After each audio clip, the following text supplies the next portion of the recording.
हमारे रहते आप बेरोजगार क्यों हैं? सरकारी नौकरी की सबसे अच्छी तैयारी, सबसे अच्छे अध्यापक, सबसे कम फीस, हरियाणा का नंबर 1 कोचिंग सेंटर ICS। नमस्कार, मैं हूं प्रमोद और आप देखना शुरू कर चुके हैं दी-सड़कनामा.com। इस वक्त मैं मौजूद हूं हल्का रानिया में, जोधपुरिया गांव में। इस वक्त मैं मौजूद हूं, मेरे साथ इनेलो नेता हैं अर्जुन सिंह चौटाला। और आज चूंकि लगातार अलग अलग गांव में जो है अर्जुन सिंह चौटाला है वो जा रहे हैं और जो 16 प्रकोष्ठ है उनके पदाधिकारियों की नियुक्ति है वो गांव-गांव जा कर के कर रहे हैं। कितने गांव में आपने कर चुके हैं, कितने के रह चुके हैं पूरे सिरसा जिले के? क्या 2 जोन कर चुके हैं जी अभी रानिया में। भी तो काफ़ी पड़ा है, सारा सिरसा जिला पड़ा है, पर कोई जल्दी नहीं है जी। हमें सब जगह समय देते हुए हर गांव में हम जाने का काम करेंगे और हर गांव में सिरसा जिले को एक प्रतीक बनाएंगे किस प्रकार से संगठन को हम आगे बढ़ा सकते हैं। अर्जुन जी, जिस तरह से अब पिछले कई दिनों से लगातार चिट्टे के कारण जो मौतें हो रही हैं, कई दिन पहले भी 2-3 दिन पहले भी कुत्ताबड़ में एक जो 15 साल के लड़के की मौत हुई चिट्टे को लेकर के, लगातार ये नशा फैलता जा रहा है। क्या युवा इस चिट्टे को लेकर के भी आवाज़ बुलंद करेगा, चाहे सरकार के सामने हो? क्योंकि मुख्यमंत्री भी जब सिरसा में आए थे उन्होंने भी कहा था कि 24 से ज़्यादा मौत हो चुकी है। अब भी मौत का आंकड़ा लगातार बढ़ता जा रहा है, लेकिन पुलिस जो है इस मौत को रोकने में, प्रशासन इस मौत को रोकने में कामयाब नहीं हो पा रहा है पूरी तरह से। देखिए जी, कामयाब क्यों नहीं हो पा रहा इस चीज़ का तो जी कारण मैं आपको सही बता दूं जी। नीयत नहीं है। क्योंकि अगर आप एक चीज़ बताओ, हमारा ये मानना है कि पुलिस इतनी सक्षम है। आप यहाँ पर गांव में किसी से पूछ लो कि जी चिट्टा बेचता कौन है जी, तो आपको बता देंगे।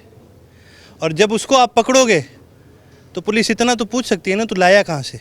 जी। ये क्या करते हैं, गांव वालों की कंप्लेंट से जो चिट्टा बेचते हैं उनको पकड़ के ले जाते हैं, बाद में वो पैसे खिलाते हैं और उनको छोड़ देते हैं। जबकि सही मायने में अगर चिट्टा को रोकना है तो इसकी सप्लाई रोकनी पड़ेगी। और मुख्यमंत्री जी ने आंकड़ा दिया 24 का, बहुत ही गलत आंकड़ा है। मैं जी राजनीतिक तौर पर तो चलो कुछ समय से सक्रिय हूँ, लेकिन गाँव में कांड मुखांड पे मैं हमेशा से जाता रहा हूँ।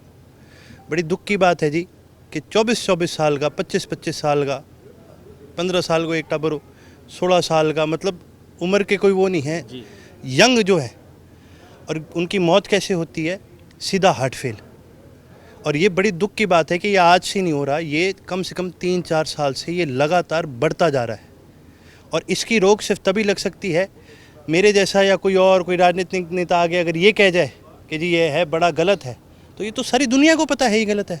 गांव में आप किसी से पूछो, सबको पता है। और सिर्फ युवा ही नहीं, गांव के बुजुर्ग, गांव की महिला, गांव के युवा, सब इस चीज़ से परेशान है।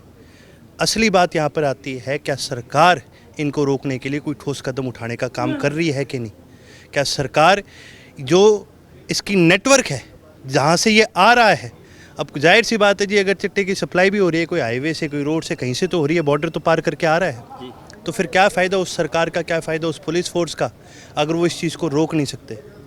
गांव के अंदर कोई छोटी मोटी चीज़ हो जाए, कहीं कोई लड़ाई झगड़ा हो जाए, वहाँ तो पुलिस वाले पहुँच जाएंगे दोनों गुट के पास, क्या हो थे इतना दो थारो राजीनामा करा दिया। लेकिन जब चिट्टे की बात आती है तो इनके कान बंद हो जाते हैं। ये ना सिर्फ एक बात सोचने के लिए है, बल्कि इस बात पर एक्शन लेना बहुत ज़रूरी है। और चौधरी अभय सिंह जी ने तो एक चीज़ कही है, जहाँ पर चिट्टे को रोकने में ये सरकार, पिछली सरकार भी, दोनों नाकाम रही। यदि चौधरी अभय सिंह चौटाला जब इस प्रदेश के मुख्यमंत्री बनेंगे तो हरियाणा के अंदर उस दिन से आप ये लिख करके ले लो, चिट्टे की सप्लाई बंद करने का काम सबसे पहले करेंगे। और जब सप्लाई बंद हो जाएगी फिर बेचेगा कौन और करेगा कौन? कल देवेंद्र बबली का एक बयान आया, अपनी सरकार के खिलाफ भ्रष्टाचार के आरोप लगा रहे हैं कि नगर परिषद में इस तरह के आरोप, चाहे टोहाना की वो बात कर रहे हैं। क्या कुछ कहना चाहेंगे? सरकार में मंत्री अपनी ही सरकार के खिलाफ, ये क्या चल रहा है? तो मंत्री भी तो पैसे दे के बने हैं जी। तो भ्रष्टाचार तो उन्होंने अपनी सरकार से शुरू कर दिया। और जब उन्होंने खुद ही पैसे दे के मंत्री बनने का फैसला लिया तो क्या वो उस भ्रष्ट श्रेणी में नहीं आते? ये तो जी सिर्फ कहने के लोग हैं। आज के दिन हरियाणा की सरकार के अंदर कोई विधायक ऐसा नहीं है, कोई मंत्री ऐसा नहीं है जो करप्ट ना हो। बबली जी भी उसी श्रेणी में आते हैं। लेकिन हाँ, उनकी इस बात में भी सच्चाई है कि ये सरकार आज तक की हरियाणा की सबसे ज़्यादा करप्ट सरकार है।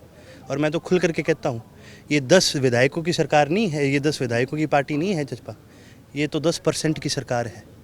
मेरू ना पूछो, कोई ठेकेदारों पूछ लियो, कोई काम लेनी हो पूछ लियो, वह कहेगा कि जी कोई काम भी हो है नहीं, टेंडर भी अगर लीगली पास होता है उस पर भी ये शर्त रख देते हैं 10% दो वरना टेंडर ही कैंसिल कर देंगे। तो ये तो सबसे ज़्यादा आज तक की भ्रष्ट सरकार है। ये लोग कहते हैं हम बड़े चोई साहब की नीतियों पर चलने वाले लोग हैं। जहाँ पर लोगों की बुढ़ापा पेंशन काटने की बात आ रही है वहाँ पर इनका मुंह बंद है। अब आप मेरे को एक चीज़ बता दो, गांव का लोग खड़े है, बड़े चोई साहब कभी क्यों मांगे कि 10% कोई काम करने खातर आया है? 10% करता रहे। 10 नंबरी लोग हैं ये, 10 विधायक है और 10 नंबरी भी हैं। तो इनसे ज़्यादा करप्ट आज के दिन कोई सरकार नहीं हो सकती। और भाजपा तो सबसे ज़्यादा करप्ट सरकार है, जिनको आज तक पब्लिक का क्लियर मैंडेट नहीं मिला।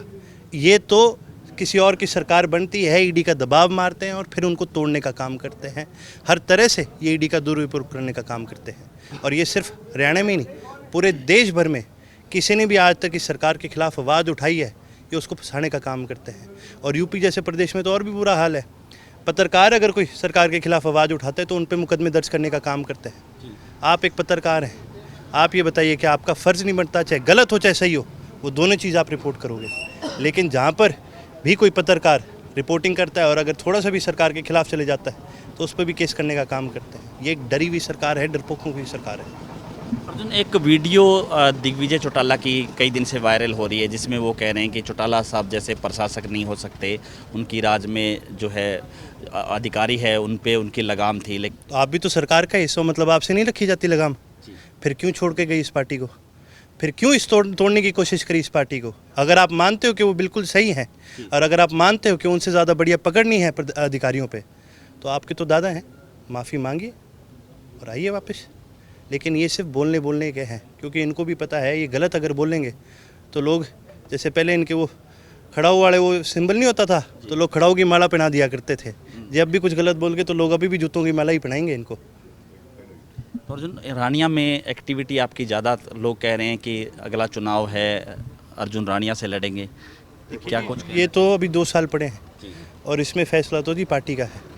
साहब कहेंगे मेरे को लड़ा दो, मैं लड़ लूँगा। साहब कहेंगे आपको लड़ाना है, हम आपको लड़ा देंगे। ये तो जी साहब का फैसला है। लेकिन एक चीज़ है जी, रानिया जो हल्का है ये आज से ही नहीं जी, हमेशा से बड़े चोई साहब का, चौधरी ओम प्रकाश चौटाला का और चौधरी अभय सिंह जी का बहुत पुराना नाता है। हालांकि चौधरी अभय सिंह जी यहाँ से चुनाव नहीं लड़े, लेकिन अगर आप किसी से भी पूछोगे तो आज भी बहुत से ऐसे कार्यकर्ता है अपना विधायक तो वो चौधरी अभय सिंह जी को ही मानते हैं। ये नाता इतना पुराना और गहरा है हमारा। धन्यवाद। तो ये थे हमारे साथ अर्जुन सिंह चौटाला। लगातार हमारे साथ बने रहिए और इस वीडियो को आप ज़्यादा से ज़्यादा शेयर जरूर कर दीजिए ताकि तमाम लोगों तक की जानकारी पहुँचे। बहुत बहुत शुक्रिया।